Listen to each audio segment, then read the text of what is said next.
स्वः तत्सवितुर्वरेण्यं भर्गो देवस्य धीमहि धियो यो न प्रचोदयात्।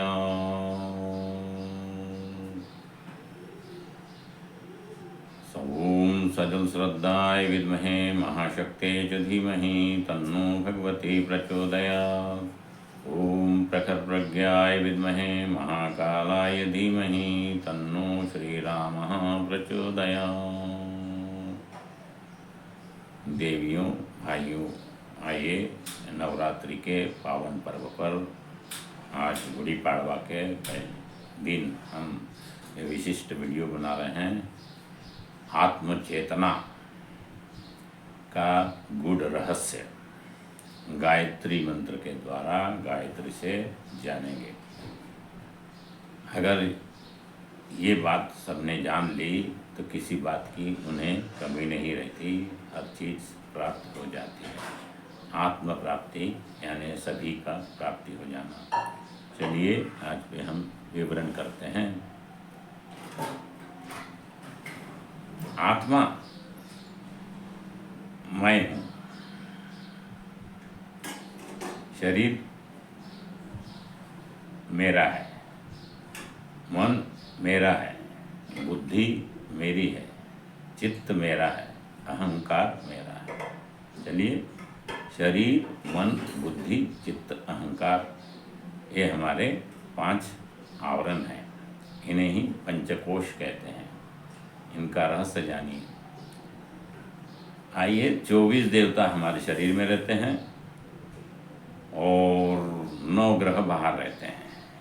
इनके बारे में थोड़ा जान ले। 24 देवता कौन है, कहाँ रहते हैं, क्या है। हमारे शरीर में 24 देवता रहते हैं। 5 तत्व, ये 5 देवता हैं। उनसे कौन से? पृथ्वी, जल, अग्नि, वायु, आकाश। इन्हीं 5 तत्वों को मिलके भगवान ये शब्द बनाया है। भगवान मतलब भूमि, गगन, वायु, आकाश, ऐसे भगवान बना है। 5 तत्वों को मिलके भगवान बनता है। तो भगवान क्या है, इन्हीं 5 तत्वों के बारे में हम जानेंगे। आँख देख रही है आपकी, लेकिन देखता कौन है? वैज्ञानिक लोगों ने हुबहू ऐसी आँख बना डाली, लेकिन वो कोई काम की नहीं है। लेकिन हमारे अंदर जो आँख है वो देखती है। तो देखता कौन है? देखने वाले कौन है? चीज़ कौन देखता है? वो है अग्नि तत्व। अगर प्रकाश है तो ही हम देख सकते हैं। अंधेरे में हमें कुछ नहीं दिखाई पड़ता। चाहे आँख बंद कर ले, चाहे कुछ कर ले, खोल दे, अगर अंधेरा है, प्रकाश है तो हम देख सकते हैं। इसलिए अग्नि तत्व आँख है। कान, ये आकाश तत्व है। इसमें गहराई खाली जगह है तो हम शब्द सुन सकते हैं, ठीक है ना। कान आकाश तत्व है, यानी सुनता कौन है? आकाश तत्व। जीभ जल तत्व है। रस, स्वाद कौन लेता है? रस कौन लेता है? तो ये है जल तत्व लेता है। नाक सूंघता है, पृथ्वी तत्व है। नाक पृथ्वी तत्व है। यही इंद्रियां हमको दी। और त्वचा, ये वायु तत्व है। ये 5 तत्व, 5 इंद्रियां, 5 देवता, यानी 10 देवता हो गए। इसके बाद में हमारे शरीर में 5 प्राण होते हैं। कौन से प्राण होते हैं? प्राण, अपान, व्यान, उदान और समान। ये 5 देवता हैं। इनके सबऑर्डिनेट उपप्राण भी रहते हैं। ये अपान के साथ में कूर्म रहता है, समान के साथ में कृकल रहता है, प्राण के साथ में नाग रहता है, उदान के साथ में देवदत्त होते हैं और ध्यान के साथ में धनंजय रहते हैं। ये 5 देवता होते हैं सबऑर्डिनेट, ये सारे देवता। लेकिन इन्हीं प्राणों का कार्य अलग अलग होता है। हमारे शरीर में ये कार्य करते हैं। प्राण जो है हमारे बॉडी को बैलेंस रखता है, अपान जो है हमारे शरीर की गंदगी को बाहर निकालते हैं, और समान हैं जो चीज़ें हम खाते हैं उनको रस रक्त मांस बनाते हैं। और उदान का कार्य है हमारा आकर्षण शक्ति, जिसका उदान यानी स्फुटा, यहाँ पे उसका स्थान है कंठ में। इसका उदान जागृत होता है, उसके पास में लक्ष्मी की कभी कमी नहीं रहती। और व्यान का कार्य है कम्युनिकेशन करना। जैसे रात में सोए किसी को चींटी काटती है तो बराबर हाथ जाता है, वहाँ को जाता है, अपना कार्य करता है, यहाँ से वहाँ बात पहुँचाना। पैर में चींटी काटी, पैर में चोट लगी तो दर्द मस्तिष्क में होता है, ठीक है ना। तो इसलिए यही 5 देवता 15 देवता हो गए। कितने हो गए? 15। और हमारे आत्मा पे 5 आवरण और हैं। जैसे हम शरीर है, शरीर के पहले बनियान पहनते हैं, फिर बनियान पे शर्ट पहनते हैं, शर्ट पे फिर जैकेट पहनते हैं, जैकेट पे फिर कोट पहनते हैं। ऐसे आवरण हमारे शरीर पे भी 5 आवरण हैं। ऐसे ही अन्नमय कोश, प्राणमय कोश, मनोमय कोश, विज्ञानमय कोश और आनंदमय कोश कहते हैं। यही 5 आवरण हैं। 5 5 20 देवता हो गए। 20 देवता ये हो गए। और ब्रह्म कौन है? चतुर्मुखी ब्रह्म। आपको ही 4 मुख दिए गए हैं। ब्रह्म के मंदिर नहीं है कहीं, अपवाद रूप में 1-2 है कहीं, लेकिन पूरे संसार में ब्रह्म के मंदिर नहीं है। इसका मतलब क्या है? त्वं वै च चतुर्मुखो ब्रह्मा सत्यलोक पितामह आगस्य मंडले चास्मिन् मम सर्वार्थ सिद्धये।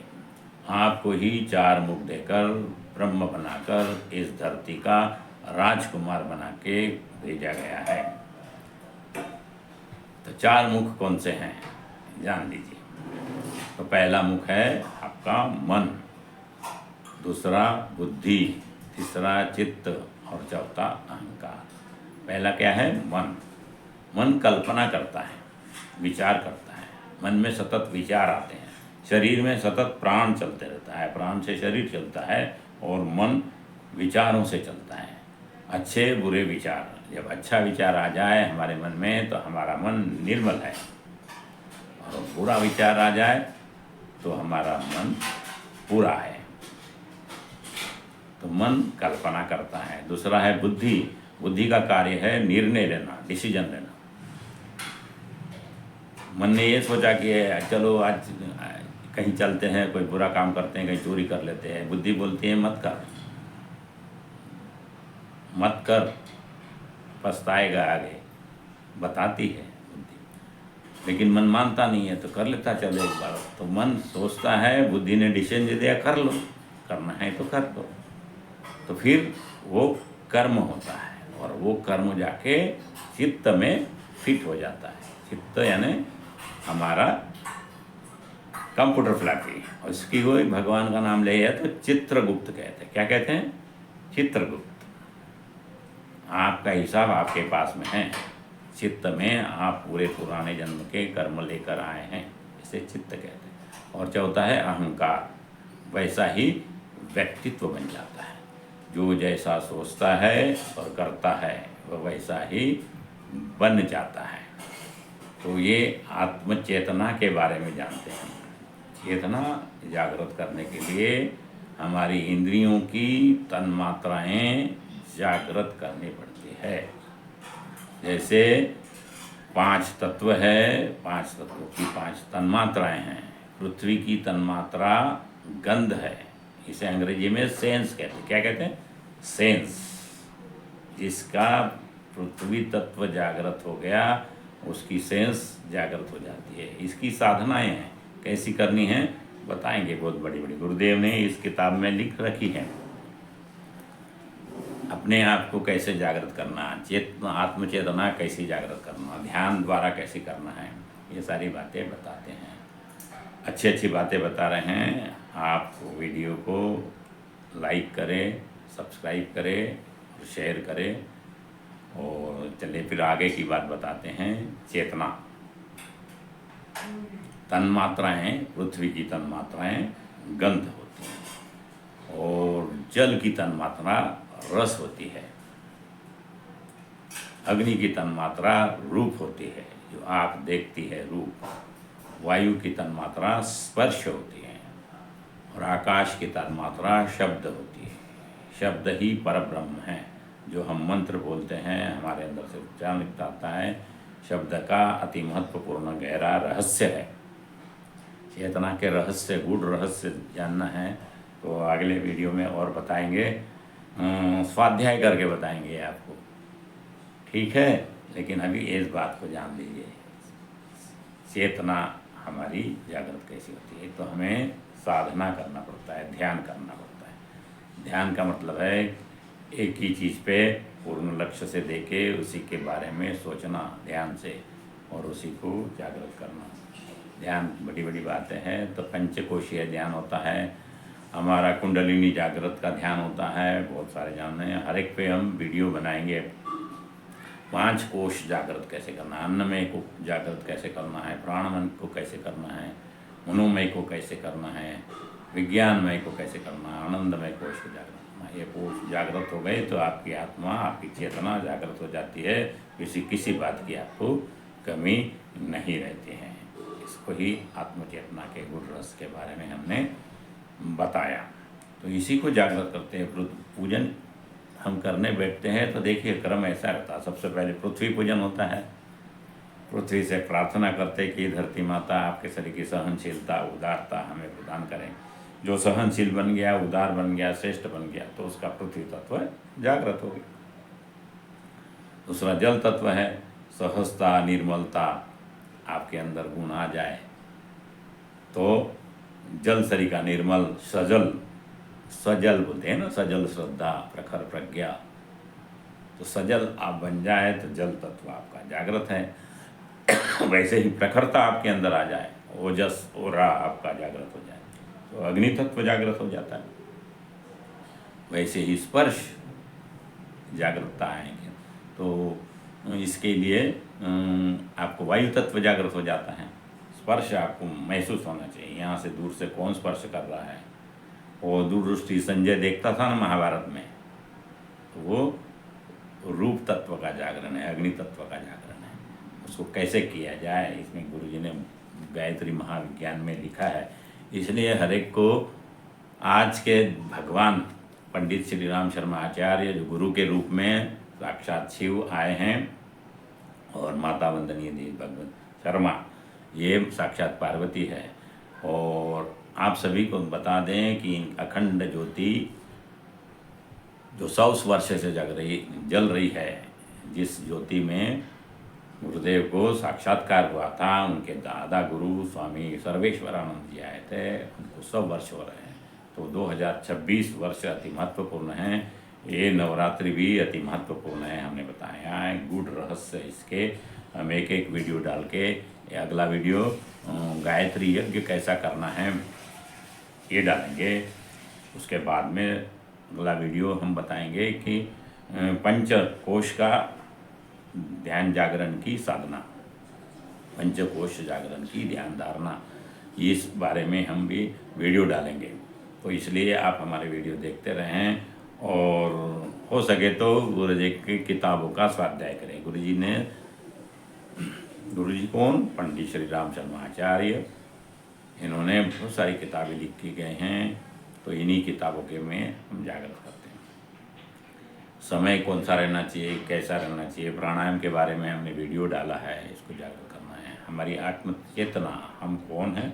हम एक अजर अमर अविनाशी परमात्मा का अंश आत्मा है। आत्मा ही चेतना है। ये चेतना निकल जाती है तो हमारा शरीर निर्जीव हो जाता है, लाश हो जाता है। इसलिए हमको चेतन होते हुए भी अपनी चेतना को जागृत कर लेना, ताकि हमें बार बार अगला जन्म अच्छा ही मिले, डिमोशन नहीं होना चाहिए हमारा। इसलिए ध्यान धारणा जागरण, हम कौन है, क्या है, इसको जानना। पहला है आत्मज्ञान, दूसरा आत्मदर्शन सीढ़ी करना, तीसरा आत्मलाभ, चौथा आत्मकल्याण। ऐसे आगे बढ़ते हमको चलना है। बुद्धि के भी 4 प्रकार होते हैं, जिसे बुद्धि बोलते हैं पहला, उसके बाद में उसको जागृत किए तो सद्बुद्धि में आ जाता है। फिर और जागृत किए तो उसको मेधा कहते हैं, और जागृत किए तो उसको प्रज्ञा कहते हैं, और जागृत करे तो साक्षात ऋतुम्बरा जिसे गायत्री कहते हैं। बुद्धि को भी हमारे सन्मार्ग की ओर लेके चलते हैं। हमको ये रहस्य जानकर, गायत्री मंत्र ही सर्वश्रेष्ठ मंत्र है, गायत्री मंत्र को जान के हमें आगे बढ़ना चाहिए। आज का वीडियो यहाँ समाप्त करते हैं, ज़्यादा हो रहा है तो, और अगले वीडियो में हम अच्छी अच्छी बातें बताएंगे। हमारा वीडियो जन जन तक पहुँचाइए। हमारा बोले तो पंडित श्री राम शर्मा आचार्य जी के विचार है, इन्हीं को जन जन तक पहुँचाना है। तो वीडियो के माध्यम से हम साधना करते हैं। आप लोगों को नवरात्रि की बहुत बहुत शुभकामनाएँ, हिंदू नववर्ष की अनेक शुभकामनाएँ। आपने हमारा वीडियो अभी तक सुना, बहुत बहुत धन्यवाद। फिर से निवेदन करते हैं, वीडियो को लाइक करें, शेयर करें, सब्सक्राइब करें। धन्यवाद।